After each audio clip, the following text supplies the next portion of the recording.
রাজু ভাইয়া দেখো আমি এইগুলা কি নিয়ে এসেছি তোমার জন্য। মিম তুমি এই মুরগির মাংসগুলো কেন নিয়ে এসেছো?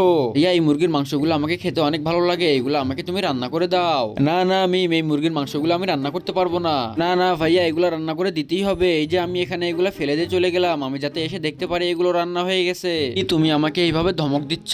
আচ্ছা ঠিক আছে, আমি এগুলো রান্না করছি। এই শোনো, তাড়াতাড়ি চলে এসো, আমি এগুলো রান্না করছি। রান্না করা দেখার আগে বন্ধুরা, তোমরা যদি তোমার মাকে ভালোবেসে থাকো তাহলে ভিডিওটিতে লাইক করে চ্যানেলটিকে সাবস্ক্রাইব করে কমেন্টে বলে যাও তোমরা কোন ক্লাসে পড়ো। প্রথমে এই মুরগির মাংসগুলোকে ভালোভাবে পানি দিয়ে ধুয়ে নিতে হবে। এরপরে এই মুরগির মাংসগুলোকে একটু সিদ্ধ করে নিতে হবে। এর জন্য মশলা দিয়ে একটু তেল দিয়ে কিছুক্ষণ একটু ফুটিয়ে নিতে হবে। তো বন্ধুরা, বলতে বলতে আমার মুরগির মাংসগুলো সিদ্ধ হয়ে গেছে। এইবার এগুলাকে তুলে নিব। এরপরে কড়াইয়ের মধ্যে তেল দিয়ে দিতে হবে। তেল দিয়ে আমার মুরগির মাংসগুলো এর মধ্যে দিয়ে একটু ভেজে নিতে হবে।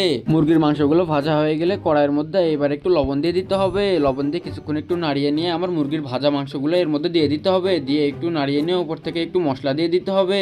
মশলাগুলো দেওয়া হয়ে গেলে এইগুলাকে আরো একটু নাড়িয়ে নিতে হবে। এই তো বন্ধুরা, আমার মাংসগুলো একদম রেডি হয়ে গেছে। এবার এগুলাকে তুলে নেই। এই নাও মিম, তোমার মুরগির মাংস একদম তৈরি হয়ে গেছে। খেয়ে বলো কেমন হয়েছে। দেখি তো একটা খেয়ে কেমন হয়েছে। আরে বাহ ভাইয়া, এটা তো অনেক সুন্দর হয়েছে।